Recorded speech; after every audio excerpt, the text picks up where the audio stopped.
Buku Wajah Peradaban Barat, dari Hegemoni Kristen ke Dominasi Sekuler Liberal, oleh Adian Husaini. Konfrontasi Intelektual. Buku yang sedang Anda pegang ini sebagian besar mengungkapkan fakta dan akar historis peradaban Barat yang bertransformasi dari Kristendom menuju liberalisme sekularisme, serta berbagai persoalan besar yang ditimbulkannya terhadap dunia kita dewasa ini. Dalam pembahasannya, buku ini sering menggunakan istilah Barat sekuler liberal. Hal ini untuk menunjukkan bahwa penulis tidak bermaksud memukul rata semua yang berasal dari Barat dan bersikap anti kepadanya, melainkan mengembangkan sikap kritis yang proporsional. Salah satu tesis penting yang dibahas dalam buku ini adalah konfrontasi permanen sebagai antitesis terhadap teori benturan peradaban, The Clash of Civilizations, dari Bernard Lewis, yang kemudian disebarluaskan oleh Samuel Huntington. Kata konfrontasi diambil dari tesis Prof. Syed Muhammad Naqib Alatas, tidak harus diartikan sebagai benturan fisik atau peperangan militer. Konfrontasi di sini lebih ditekankan pada aspek intelektual di mana terdapat perbedaan yang mendasar antara pandangan hidup Islam dengan pandangan hidup Barat dan bangunan peradaban yang berdiri di atasnya. Konfrontasi juga tidak berarti tidak adanya hubungan antara peradaban Islam dan Barat. Dalam sejarah terbukti, selama konfrontasi fisik berlangsung ratusan tahun dalam perang salib antara pasukan Muslim dan Kristen, telah terjadi interaksi sosial budaya yang cukup intensif. Antar peradaban akan selalu terjadi interaksi saling memberi dan menerima. Antara Turki Utsmani dengan negara-negara Barat ketika itu juga terjadi hubungan diplomatik, di samping terjadi peperangan antar mereka. Sekarang pun, di saat hubungan antar negara berlangsung dalam situasi politik internasional yang unipolar di bawah Pax Americana, antar negara juga terjadi konfrontasi dan peperangan dalam berbagai bidang, baik bidang perdagangan, informasi, atau budaya. Perang dagang selalu terjadi. Perang informasi juga menjadi bagian dari kehidupan manusia. Sejak tahun 1970-an, cengkeraman pemikiran sekuler sudah dijejalkan ke murid-murid SMP di Indonesia, misalnya melalui pelajaran sejarah. Buku pelajaran sejarah SMP di masa itu menggambarkan Mustafa Kemal Atatürk sebagai pahlawan Turki yang begitu besar jasanya, seolah-olah tanpa dosa. Adalah artikel-artikel Buya Hamka di majalah Panji Masyarakat dalam rubrik Dari Hati ke Hati yang banyak membuka mata saya tentang persoalan pergulatan peradaban Barat, Kristen, Yahudi, dan Islam. Penjelasan mengenai siapa sesungguhnya sosok Atatürk pun saya dapatkan dari buah pena Buya. Tulisan-tulisan Buya bisa menjadi amunisi untuk berdebat dengan guru biologi yang ngotot membela keilmiahan teori Darwin. Tulisan pertama saya yang dimuat di media massa tahun 1989 bercerita tentang tren mode 1990 dan hubungannya dengan hegemoni Barat dalam bidang ekonomi dan kebudayaan. Ketika duduk di bangku kuliah di Fakultas Kedokteran Hewan Institut Pertanian Bogor, saya menerjemahkan satu makalah bahasa Arab yang menanggapi gagasan reaktualisasi hukum Islamnya Munawir Syazali. Sebuah buku tentang emansipasi wanita dalam Islam yang ditulis oleh Abdurrahman Al-Baghdadi juga saya terjemahkan dan edit. Saat berkecimpung dalam dunia jurnalistik, semakin banyak kesempatan saya untuk mendalami wacana pemikiran Islam dan sekularisme atau liberalisme dalam bidang sosial politik.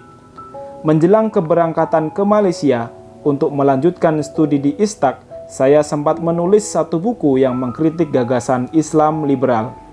Jadi, lebih dari 20 tahun, problema pemikiran Islam dan Barat telah lama menjadi perhatian saya.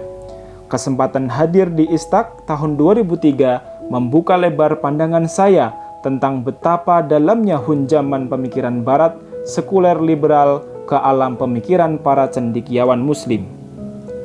Adalah karya-karya Prof. Naqib Alatas dan Prof. Wan Muhammad Norwan Daud tentang peradaban Barat dan peradaban Islam yang banyak menarik perhatian saya. Buku-buku serius dan klasik tentang Barat, Kristen, Yahudi yang cukup melimpah di perpustakaan Istaq memberikan kesempatan kepada saya untuk mengkaji masalah ini lebih mendalam. Diskusi-diskusi saya dengan Prof. Wan, begitu kami memanggilnya, tentang berbagai aspek seputar peradaban dan epistemologi Islam dan Barat cukup banyak membantu memahami masalah Islam dan peradaban Barat, baik pemikiran Alatas maupun pemikiran cendekiawan lain dengan lebih komprehensif. Pemikiran dan pribadi Prof. Naqib Alatas akan cukup banyak dipaparkan dalam buku ini, sedangkan sosok Prof. Wan Norwan Daud yang juga memberikan pengantar untuk buku ini bisa secara ringkas diperkenalkan dalam pengantar ini. Prof. Dr. Wan Norwan Daud lahir di Kelantan 23 Desember 1955. Ia menyelesaikan BSc Hons Biology dan MSc ED Kurikulum dan Pengajaran dari Northern Illinois University, DeKalb, Illinois, USA. Tahun 1987 menyelesaikan PhD di Chicago University dengan tesis berjudul The Concept of Knowledge in Islam and its Implications for Education in the Malaysian Concept di bawah bimbingan Prof. Fazlur Rahman. Beliau sejak 1988 ikut merintis Istaq dan membantu Prof. Naqib Alatas dalam setiap aspek akademis dan pelajar. Tahun 1998 menjabat Deputy Director Istaq. Pernah aktif dalam organisasi sebagai National President of the Malaysia Islamic Study Group of United States and Canada dan President of the Muslim Study Association of the United States and Canada. Juga sebagai anggota Majlis Asyura of the Islamic Society of North America. Anggota Advisory Board of TODA Institute for Global Peace and Policy Research. Buku-buku dan makalahnya telah diterjemahkan ke dalam berbagai bahasa, Persia, Rusia, Bosnia, Turki, Jepang, dan di Indonesia. Buku puisinya mengenai agama, filsafat, dan masyarakat yang berjudul Mutiara Taman Adabi dipuji oleh sastrawan senior Malaysia Afandi Hassan sebagai berhasil memberikan bara intelektual, dan kualitas sajak-sajaknya tidak kalah dengan sajak Sultan Takdir Ali Shahbana. Buku puisi keduanya dalam terang juga telah diterbitkan. Dalam penjelasannya kepada Majalah Islamia edisi kedua 2004, Prof. Wan menyatakan, Alatas mengajar saya untuk memahami sistem metafisika Islam dan akhlak tinggi dan menghidupkannya dalam diri dan perbuatan sebaik dan seikhlas mungkin, bahwa Allah Ta'ala bukan sekedar esa dan wujud, tetapi senantiasa hadir. Alatas dengan pengajaran dan amalannya menunjukkan jalan untuk membuat Islam bukan sekedar agama yang agung dan tinggi, tetapi sebagai peradaban atau tamadun yang hidup, sebagai identitas diri, dan sebagai lingkungan. Alatas juga menunjukkan kesanggupannya menghormati pandangan-pandangan yang berbeda, yang didiskusikannya dengan kritis dan berani, dan kesediaannya menerima hujjah-hujjah yang lebih baik. Melalui perspektif Alatas itulah, bacaan tentang infiltrasi, invasi, dan pergulatan pemikiran keagamaan di Indonesia dapat disimak dengan lebih gamblang. Sejak sekitar 20 tahun lalu, dunia pemikiran Islam di Indonesia sebenarnya mulai memasuki wajah baru, menyusul membanjirnya arus dan pola pemikiran Barat dalam studi keislaman. Berbagai perguruan tinggi, baik Islam maupun Kristen, menawarkan program religius atau Islamic Studies yang banyak mengacu pada pola kajian Barat. Sekitar 2 dekade lalu, banyak sarjana Islam mulai berbondong-bondong pergi ke barat untuk belajar Islam. Mereka kemudian kembali dan mempromosikan gagasan dan metodologi barat dalam studi Islam. Menurut Prof. Dr. Mastuhu, jika diamati secara mendalam, studi keislaman di IAIN dan di tanah air pada umumnya masih banyak didominasi oleh pendekatan normatif atau dogmatis dan kurang wawasan empiris historis. Karena itu, menurut para penyokong metode barat, mempelajari dan menguasai gagasan-gagasan para pemikir barat menjadi suatu keharusan. Persoalannya tentu bukan sekedar belajar, bukan transfer pengetahuan semata lalu selesai, tetapi sejauh mata para sarjana muslim mampu menyadari bahwa konsekuensi dari alih metodologi dan impor pemikiran tersebut, terutama yang menyangkut masalah-masalah di dalam tradisi, dikategorikan sebagai yang sudah mapan, thawabit, yang oleh Arkaun disebut sebagai the unthinkable, seperti persoalan-persoalan akidah, otentisitas Al-Quran, kehujjahan hadis Nabi Muhammad SAW, dan sebagainya. Suatu ide atau teori tidaklah muncul begitu saja tanpa sejumlah asumsi dan presuposisi. Demikian pula gagasan pemikiran tidak bisa terlepas dari konteks peradaban di mana teori itu dilahirkan, tanpa menafikan hal-hal yang sifatnya universal dalam setiap pemikiran. Tidak dapat dinafikan sama sekali adanya perbedaan-perbedaan prinsipil yang melandasi dan melatar belakangi suatu gagasan.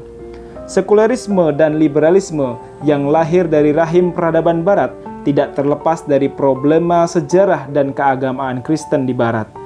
Jika ditelaah lebih cermat, ada perbedaan yang fundamental antara Islam dan Kristen, baik tujuan teologis maupun historisnya. Karena itu, seyogyanya kaum muslim bisa mengambil sesuatu yang bermanfaat dari barat tanpa menghancurkan bangunan Islam. Tidak perlu mengikuti tradisi kaum pemikir Kristen barat yang kecewa pada doktrin-doktrin dan sejarah agama mereka lalu mengaplikasikan metodologi sekuler liberal dalam memahami Islam. Kini, fenomena hegemoni barat dalam Islamic Studies di berbagai perguruan tinggi Islam sungguh-sungguh merupakan hal yang mencengangkan. Sesuatu yang kira-kira 10 tahun lalu tidak terbayangkan oleh banyak cendekiawan muslim Indonesia. Sepanjang tahun 2004, ketika saya dengan sejumlah teman-teman INSIS, Institute for the Study of Islamic Thought and Civilization, melakukan sejumlah acara workshop tentang pemikiran Islam dan Barat di beberapa perguruan tinggi dan pondok pesantren, paham pluralisme agama, metode hermeneutika dalam studi Al-Quran, liberalisme moral, dan sebagainya sudah menyebar laksana virus atau penyakit menular yang ganas.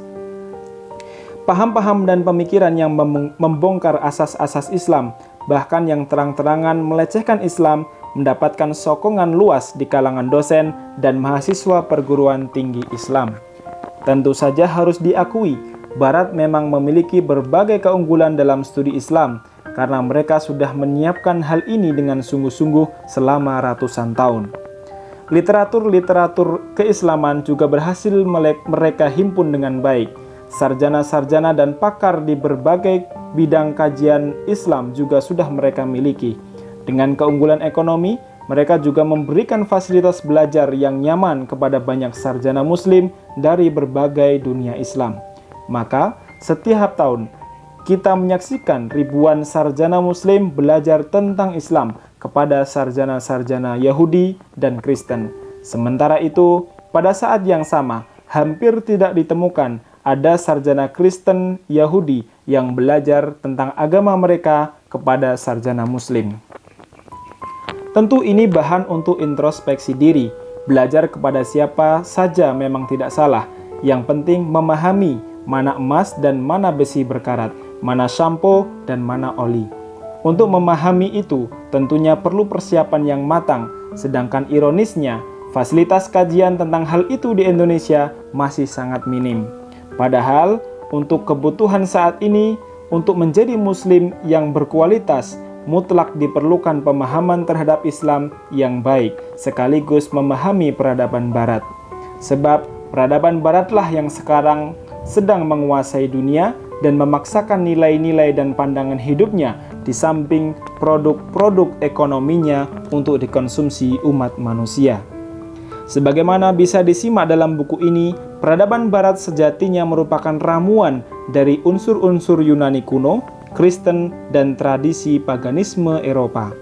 Meskipun Barat telah menjadi sekuler liberal, namun sentimen-sentimen keagamaan Kristen terus mewarnai kehidupan mereka. Jika dalam masa kolonialisme klasik, mereka mengusung jargon gold, gospel, and glory, maka di era modern, dalam beberapa hal semboyan itu tidaklah berubah.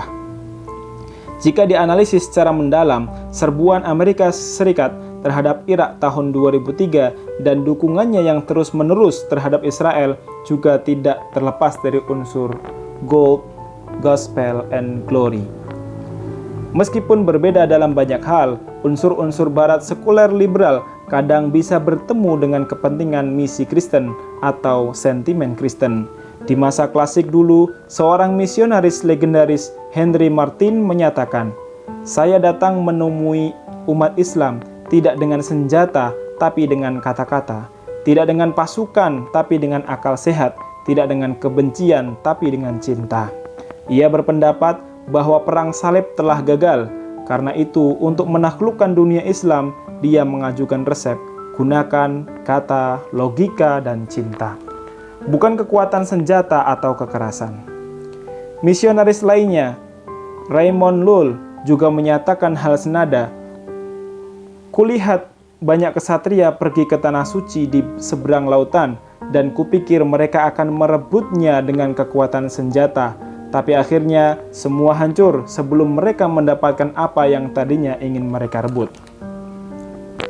Menurut Eugene Stock, mantan sekretaris editor di Church Missionary Society, tidak ada figur yang lebih heroik dalam sejarah Kristen dibandingkan Raymond Lull. Lull, kata Stock, adalah misionaris pertama bahkan terhebat bagi kaum Mohammedans. Itulah resep Lull. Islam tidak dapat ditaklukkan dengan darah dan air mata, tetapi dengan cinta kasih dan doa. Ungkapan Lull dan Martyn itu diungkapkan oleh Samuel Zwemer, misionaris Kristen terkenal di Timur Tengah, dalam bukunya Islam: A Challenge to Faith. Di sini Zwemer memberikan resep untuk menaklukkan dunia Islam. Zwemer menyebut bukunya sebagai Studies on the Mohammedan Religion and the Needs and Opportunities of the Mohammedan World from the Standpoint of Christian Missions. Bagi para misionaris Kristen ini, mengkristenkan kaum muslim adalah satu keharusan. Jika tidak, maka dunia pun akan diislamkan. Dalam laporan tentang Centenary Conference on the Protestant Missions of the World di London tahun 1888, tercatat ucapan Dr. George F. Post, "Kita harus menghadapi pan-Islamisme dengan pan-evangelism. Ini pertarungan hidup dan mati." Selanjutnya, dia berpidato, "Kita harus masuk ke Arabia, kita harus masuk ke Sudan, kita harus masuk ke Asia Tengah, dan kita harus mengkristenkan orang-orang ini atau mereka akan berbaris melewati gurun-gurun pasir mereka, dan mereka akan menyapu seperti api yang melahap kekristenan kita dan menghancurkannya." Ringkasnya, misionaris ini menyatakan, kristenkan orang Islam atau mereka akan mengganyang Kristen. Kekuatan kata yang dipadu dengan kasih seperti yang diungkapkan Henry Martyn perlu mendapat catatan serius. Konon, orang Jawa, sebagaimana huruf Jawa, akan mati jika dipangku. Jika seseorang dibantu, dibiayai, diberi perhatian yang besar, atau kasih sayang, maka hatinya akan luluh. Pendapatnya bisa goyah. Bisa, tapi tidak selalu. Simaklah kasus Ahmad Wahib dan Nurkholis Majid. Bagaimana pemikiran dan keyakinan mereka berubah. Simaklah sebagaimana dipaparkan dalam buku ini, bagaimana kekuatan ide freedom dan liberalism mampu menggulung sebuah imperium besar bernama Turki Utsmani. Ketika kaum muslim tidak lagi memahami Islam dengan baik, tidak meyakini Islam, dan menderita penyakit mental minder terhadap peradaban barat, maka yang terjadi kemudian adalah upaya imitasi terhadap apa saja yang dikaguminya. Abdullah Cevdet, seorang tokoh gerakan Turki muda, menyatakan, yang ada hanya satu peradaban, dan itu adalah peradaban Eropa. Karena itu, kita harus meminjam peradaban barat, baik bunga mawarnya maupun durinya sekaligus. Sekularisme dan liberalisme di barat telah memukau banyak umat Islam. Sekularisme dan liberalisme di barat telah memukau banyak umat manusia. Gerakan pembebasan Liberation Movement di berbagai dunia mendapat inspirasi kuat dari dua peristiwa besar, yaitu Revolusi Prancis dan kemerdekaan Amerika Serikat. A New Encyclopedia of Freemasonry 1996 mencatat bahwa George Washington, Thomas Jefferson, John Hancock, Benjamin Franklin adalah para aktivis Freemasonry. Begitu juga tokoh gerakan pembebasan Amerika Latin, Simon Bolivar dan Jose Rizal di Filipina. Ide pokok Freemasonry adalah liberty, equality, dan fraternity. Di bawah jargon inilah jutaan orang tertarik untuk melakukan apa yang disebut sebagai kemerdekaan abadi semua bangsa dari tirani politik dan agama. Dalam Revolusi Prancis, jargon Freemasonry itu juga menjadi jargon resmi. Dalam konteks Utsmani, ketika itu Sultan Abdul Hamid II diposisikan sebagai kekuatan tirani. Dalam konteks gerakan pembebasan pemikiran, tampaknya yang diposisikan sebagai ecclesiastical tyranny adalah teks-teks Al-Quran dan Sunnah, juga hazanah-hazanah Islam klasik karya para ulama Islam terkemuka. Perlu ditelusuri lebih jauh seberapa jauh hubungan antara gerakan liberal dalam konteks pemikiran Islam dengan gerakan Freemasonry. René Guénon, guru dari Fridtjof Schuon, pelopor gagasan pluralisme, misalnya, adalah aktivis Freemasonry. Adakah misalnya pengaruh aktivitas Afghani di Freemasonry dengan pemikiran Abduh atau tafsir Al-Manarnya, Rashid Ridho? Masih perlu diteliti. Yang jelas, jargon-jargon pembebasan dari teks dekonstruksi tafsir Al-Quran lalu menggantinya dengan metode hermeneutika yang banyak digunakan dalam tradisi Bible dan sebagainya cukup sering terungkap. Kekuatan kata dan kasih terbukti ampuh dalam sejarah dalam menggulung kekuatan-kekuatan Islam yang biasanya disimbolkan dengan ungkapan-ungkapan tidak simpatik seperti ortodoks, beku, dan berorientasi masa lalu emosional. Sejarah menunjukkan kolaborasi cendekiawan Turki, Kristen Eropa, dan Zionis Yahudi berhasil menggulung Turki Utsmani. Ironisnya, 2 dari 4 orang yang menyerahkan surat pemecatan Sultan Abdul Hamid II pada tahun 1909 adalah non-muslim, salah satunya Immanuel Karasu, yaitu tokoh Yahudi. Dalam artikelnya di harian Republika, Jumat 21 Mei 2004 yang berjudul Mendudukkan Orientalis, Hamid Fahmi Zarkashi menekankan bahwa kajian-kajian keislaman para orientalis bagaimanapun ilmiahnya, ia tetap berpijak pada presuposisi Barat dan terkadang Kristen. Prinsip dasar bahwa Nabi Muhammad adalah utusan Allah dan Al-Quran adalah firman Allah tidak menjadi asas bagi kajian mereka. Ini bisa dipahami sebab dengan mengakui kerasulan Nabi Muhammad berarti mereka mengakui Islam sebagai agama terakhir. Mereka tidak mungkin pula mengkhianati Al-Quran sebagai firman Allah, sebab Al-Quran memuat banyak kecaman terhadap doktrin-doktrin agama Yahudi dan Nasrani. Seperti, sesungguhnya telah kafirlah orang-orang yang berkata, sesungguhnya Allah ialah Al-Masih, putra Maryam. Surat Al-Ma'idah ayat 17. Dan juga ayat, sesungguhnya kafirlah orang-orang yang mengatakan bahwasanya Allah salah satu dari yang tiga. Al-Ma'idah ayat 73. Dan karena ucapan mereka sesungguhnya kami telah membunuh Isa Al-Masih, Isa putra Maryam, Rasul Allah, padahal mereka tidak membunuhnya dan tidak menyalibnya, tetapi orang yang diserupakan dengan Isa bagi mereka. An-Nisa ayat 157 dan berbagai ayat lainnya. Kandungan Al-Quran yang mengecam ajaran Yahudi dan Kristen seperti itu jelas akan menuai reaksi balik sepanjang masa, selamanya. Seorang kaisar Bizantium, Leo III, misalnya telah menuduh Al-Hajjaj bin Yusuf Ats-Tsaqafi, seorang gubernur di zaman kekhalifahan Abdul Malik bin Marwan, telah mengubah Al-Quran. Arthur Jeffrey Governs Text of the Correspondence between Umar II and Leo III. Harvard Theological Review. Peter, pendeta di Maimunah pada tahun 743, menyebut Rasulullah Shallallahu Alaihi Wasallam sebagai nabi palsu. Yahya ad-Dimashqi atau dikenal juga sebagai John of Damascus juga menulis dalam bahasa Yunani kuno kepada kalangan Kristen Ortodoks bahwa Islam mengajarkan antikristus.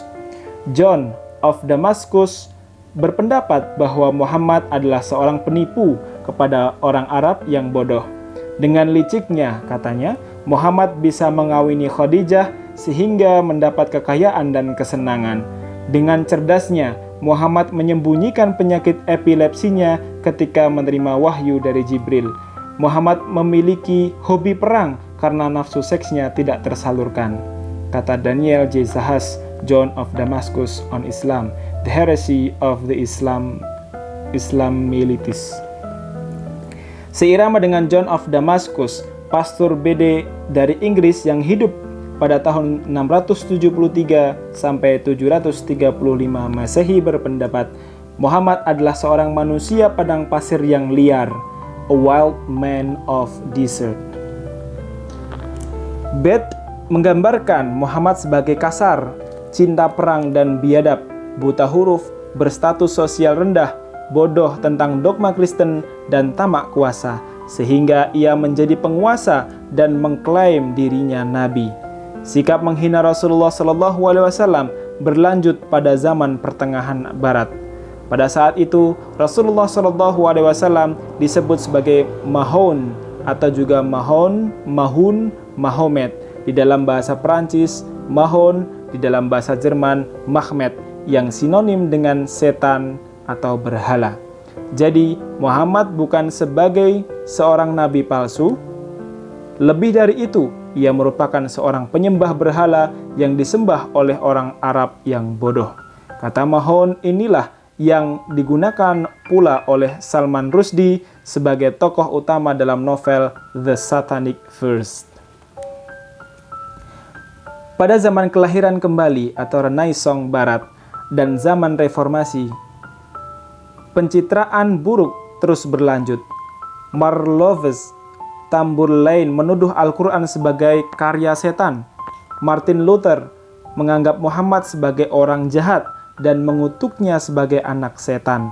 Pada zaman pencerahan barat, Voltaire menganggap Muhammad sebagai fanatik, ekstremis, dan pendusta yang paling canggih.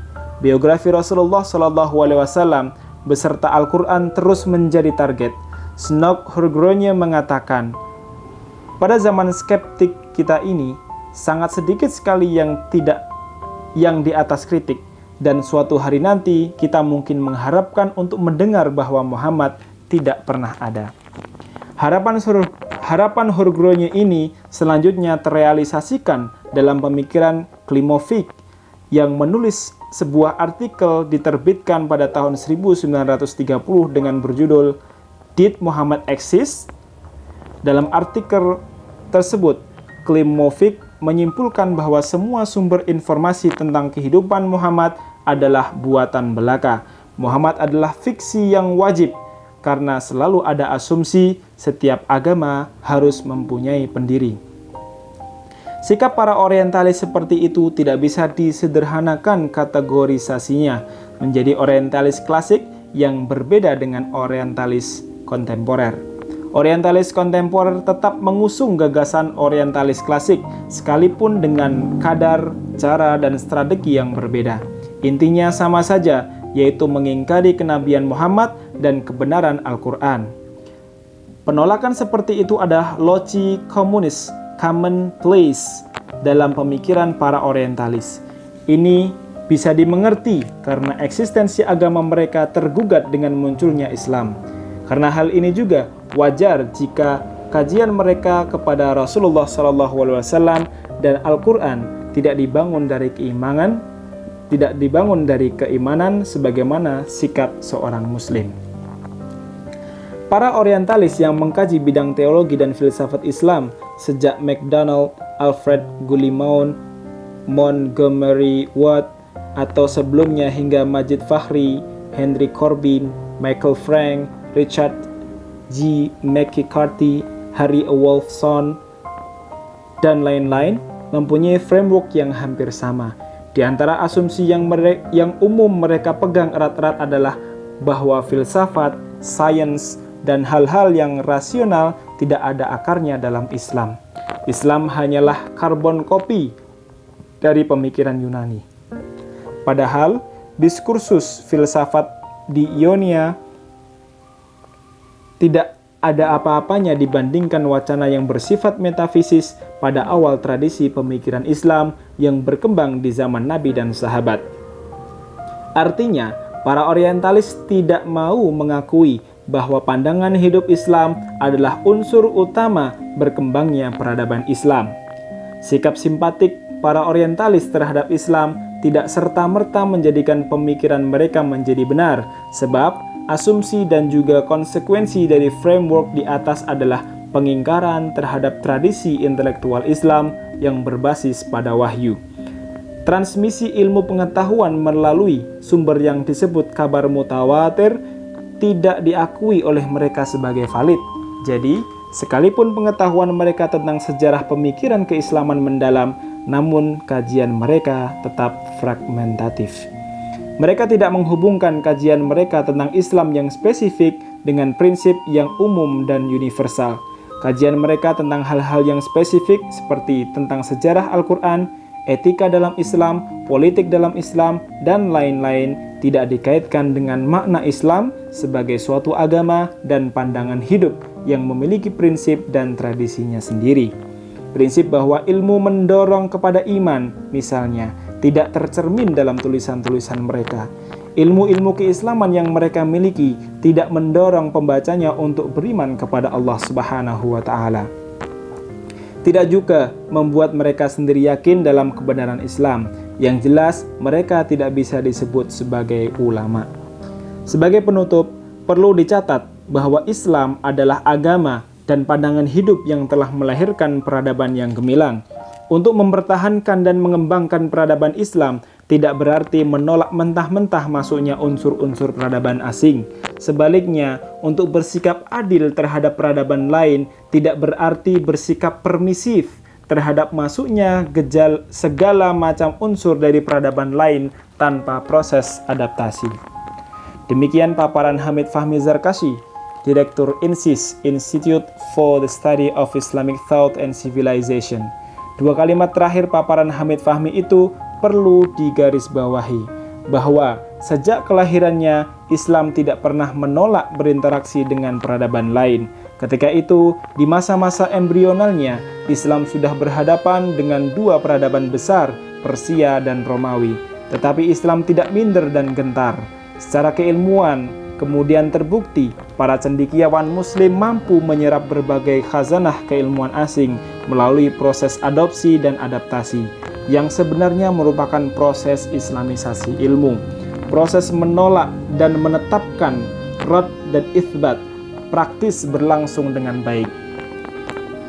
Peradaban Islam berkembang dengan gemilang dan bertahan selama ratusan tahun dengan proses semacam itu.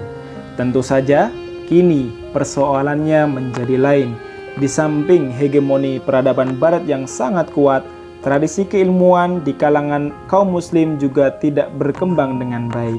Banyak tokoh muslim berpikir jalan pintas bahwa keagungan Islam akan bisa dicapai jika kekuasaan politik mereka pegang. Politik, ekonomi, informasi adalah sektor-sektor penting dalam kehidupan manusia. Kaum muslim tentu saja seyogyanya memiliki potensi-potensi itu, tetapi semua itu harus berbasiskan keilmuan yang tinggi. Tradisi keilmuanlah yang akan mampu membangkitkan satu peradaban. Mongol bisa mengalahkan Islam di Baghdad dan sekitarnya, tetapi peradaban yang rendah itu akhirnya justru terserap oleh peradaban Islam. Maka ketika berbicara dalam konteks peradaban, tidak bisa lain masalah ilmu harus menjadi perhatian utama. Ironisnya, justru dalam kajian keislaman, tradisi keilmuan ini tidak berkembang dengan baik. Hampir tidak ada perhatian serius di kalangan kaum muslim Indonesia, khususnya untuk melahirkan cendekiawan-cendekiawan yang unggul yang menguasai wacana Islam dan Barat sekaligus. Begitu juga belum ada satupun perguruan tinggi Islam di Indonesia yang memiliki visi membangun perpustakaan yang lengkap dan berkualitas tinggi, sejajar dengan yang dimiliki kaum Kristen dan Yahudi di negara-negara Barat. Pendidikan masih dijalankan dengan pola massal, mengejar target banyaknya mahasiswa dan sarjana yang dihasilkan tanpa terlalu menekankan pada aspek kualitas. Buku ini lahir karena terpacu melihat fenomena meruyaknya hegemoni Barat dalam bidang keilmuan dan kajian keislaman di Indonesia. Pemikiran dan metodologi Barat dijiplak begitu saja tanpa daya kritis yang berarti. Betapa ironisnya, selama ratusan tahun kita dijajah Belanda, hampir tidak ada kalangan ulama atau cendekiawan muslim yang menghujat Al-Quran atau menyatakan bahwa semua agama adalah sama, semuanya jalan yang sah menuju kebenaran dan keselamatan. Meruyaknya paham pluralisme agama, penggunaan metodologi hermeneutika untuk tafsir Al-Quran, dan sebagainya justru terjadi dan begitu mudah diserap setelah kita merdeka. Hal-hal yang mendasar dalam Islam dibongkar, didekonstruksi tanpa memikirkan dampaknya yang serius. Yang lebih merisaukan, persiapan kaum muslim untuk menghadapi zaman baru berupa perang intelektual itu begitu minim. Bahkan banyak cendekiawan yang menganggap enteng, seolah-olah sedang tidak terjadi apa-apa. Buku ini terdiri atas 15 bab yang merupakan tema-tema pembahasan yang terpisah, tetapi saling terkait satu dengan lainnya. Karena buku ini relatif panjang, maka ada sejumlah data yang sengaja diulang pada bagian lain untuk memudahkan pembaca menemukan data dan memahami pemikiran yang tertuang dalam buku ini. Karakteristik asli peradaban Barat cukup banyak ditampilkan dalam buku ini. Mungkin ada yang berpendapat bahwa saya terlalu menyorot hal-hal yang negatif dari peradaban Barat. Itu karena menurut hemat saya, aspek-aspek positif dari peradaban Barat sudah dianggap hal yang mafhum dan tidak perlu didiskusikan. Dalam bidang sains dan teknologi, kaum muslim sudah sangat arif untuk memanfaatkan dan mengambil keunggulan teknologi dari peradaban manapun, termasuk yang dari Barat. Tetapi, latar belakang penulisan buku ini adalah ingin menunjukkan bahwa peradaban Barat yang begitu menyilaukan mata dan begitu gemerlap sejatinya menyimpan potensi ancaman yang begitu dahsyat bagi umat manusia. Sebagaimana banyak dipaparkan dalam buku ini, tidaklah benar kesan bahwa penulis anti Barat karena buku ini sendiri memanfaatkan begitu banyak sumber-sumber Barat untuk memahami masalah. Yang ingin penulis imbau adalah pentingnya kaum muslimin memahami peradaban Barat dengan serius dan mendalam, sehingga tidak silau, tidak minder, dan tidak a priori terhadap Barat. Tidak menolak mentah-mentah atau menelan begitu saja apa yang datang dari Barat. Kebetulan, selama kuliah di ISTAK IIUM, penulis sempat mengambil beberapa mata kuliah yang berkaitan dengan peradaban Barat dan hubungannya dengan Islam, seperti History of Western Civilization, History of Ottoman Empire, Islam and the West, Conflict or Dialogue, International Relations in Islam. Kuliah-kuliah itu juga diberikan oleh beberapa orientalis. Bahasa Latin yang merupakan penyumbang besar dalam kosakata bahasa Inggris juga kami pelajari secara intensif. Memahami Barat dengan baik akan sangat membantu dalam memahami problema yang muncul di kalangan umat muslim, yang memang banyak disebabkan oleh invasi peradaban Barat dalam peradaban dan pemikiran Islam. Tentu saja, penulis sadar banyak yang tidak sependapat dengan apa yang dipaparkan dalam buku ini. Perbedaan pendapat terkadang bisa dijembatani, terkadang bisa dipertemukan, tetapi terkadang juga tidak bisa. Karena masing-masing meyakini jalan hidup dan jalan pikirannya masing-masing.